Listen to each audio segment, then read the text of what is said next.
नमस्कार। सूचना एवं जनसंपर्क विभाग राजस्थान के सूजस बुलेटिन में आपका स्वागत है। मैं हूं आपके साथ प्रीति सिंह। सबसे पहले नजर हेडलाइंस पर।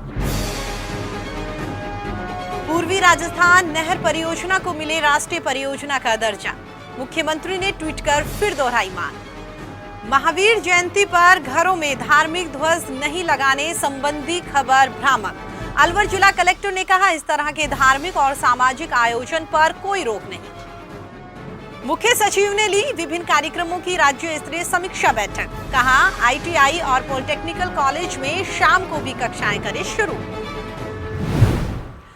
पूर्वी राजस्थान नहर परियोजना को राष्ट्रीय परियोजना बनाने को लेकर मुख्यमंत्री लगातार मांग करते रहे हैं। मुख्यमंत्री श्री अशोक गहलोत लगातार इस कोशिश में हैं कि इस परियोजना को राष्ट्रीय परियोजना का दर्जा मिल जाए।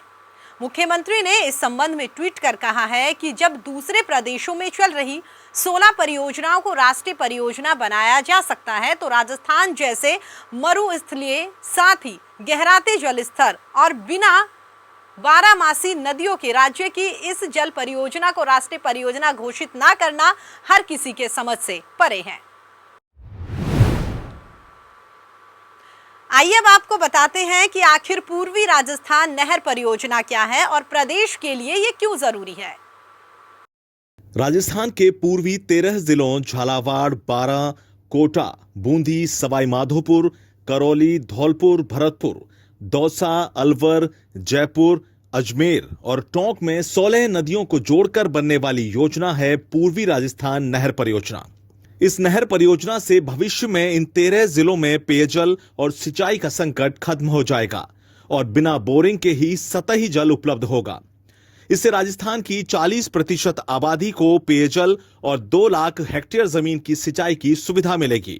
पूर्वी राजस्थान में माही और चंबल के अलावा कोई भी नदी साल भर नहीं बहती है।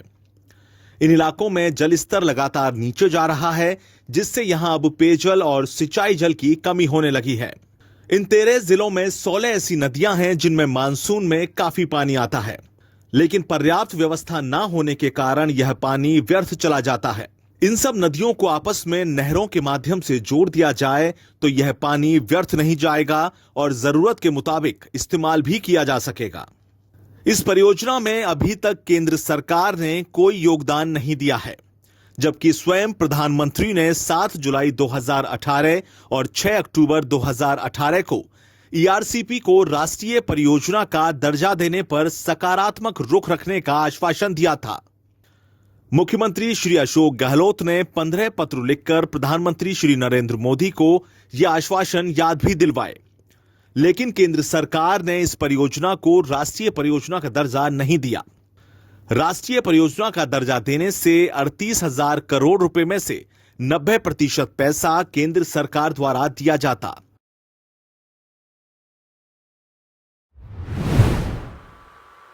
अब बात करेंगे डीआईपीआर फैक्ट चेक की, जिसमें पड़ताल की है एक प्रमुख समाचार पत्र द्वारा प्रकाशित की गई गलत और भ्रामक खबर की। लेकिन उससे पहले देखते हैं प्रदेश सरकार द्वारा किसानों के विकास के लिए चलाई जा रही योजनाओं को।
महावीर जयंती पर घरों में धार्मिक ध्वज नहीं लगाने और छतों से शोभा यात्रा देखने पर रोक संबंधी एक दैनिक समाचार पत्र की खबर भ्रामक और गलत है।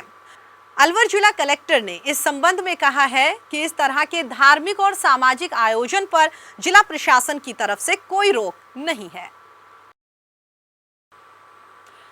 मुख्य सचिव ने प्रधानमंत्री 15 सूत्रीय कार्यक्रम और प्रधानमंत्री जन विकास कार्यक्रम की राज्य स्तरीय समीक्षा बैठक ली।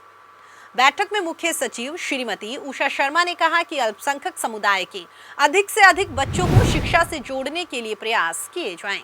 उन्होंने कहा कि औद्योगिक प्रशिक्षण संस्थानों में अल्पसंख्यक समुदाय के छात्र छात्राओं की भागीदारी बढ़ाई जाए। मुख्य सचिव ने ये भी कहा है कि छात्र छात्राओं के लिए कस्टमाइज कोर्स शुरू किए जाएं, जिनमें उनकी रुचि के मुताबिक कोर्स डिजाइन किया जाए। साथ ही ITI में शाम के वक्त भी क्लासेस शुरू की जाए। मुख्यमंत्री श्री अशोक गहलोत ने महावीर जयंती और संविधान निर्माता डॉक्टर भीमराव अंबेडकर की जयंती पर प्रदेशवासियों को बधाई और शुभकामनाएं दी। सीएम ने कहा है कि बाबा साहेब सामाजिक समानता के प्रबल पक्षधर थे। उन्होंने दलित, शोषित, वंचित और कमजोर वर्गों को समाज की मुख्य धारा में लाने के लिए अपना जीवन समर्पित कर दिया। भारत में संसदीय प्रजातंत्र की नींव रखने में उनकी महत्वपूर्ण भूमिका रही। मुख्यमंत्री ने कहा कि जैन धर्म के 24वें तीर्थकर महावीर स्वामी ने पूरी दुनिया को अहिंसा, सत्य, त्याग, अपरिग्रह और संयम का संदेश दिया। मुख्य सचिव श्रीमती उषा शर्मा ने बाड़मेर और जैसलमेर जिले में स्थित राष्ट्रीय मरु उद्यान इलाकों में जैव विविधता और वन परिदृश्यों के संरक्षण के लिए शुरू किए गए ग्रीन एग्रीकल्चर प्रोजेक्ट को ग्राम वाइज कार्य योजना तैयार कर समय से पूरा करने के निर्देश दिए। मुख्य सचिव ने स्टेट प्रोजेक्ट स्टीयरिंग कमेटी की बैठक के दौरान कहा कि अधिकारी सर्वे करके कम्युनिटी से संवाद करें। इसके अलावा वहां की जाने वाली गतिविधियों का चयन कर ग्राम वाइज कार्य योजना बनाएं। सूचक समाचार में फिलहाल इतना ही। प्रदेश सरकार से जुड़ी विभिन्न खबरों को लेकर कल फिर होगी आपसे मुलाकात। तब तक के लिए नमस्कार।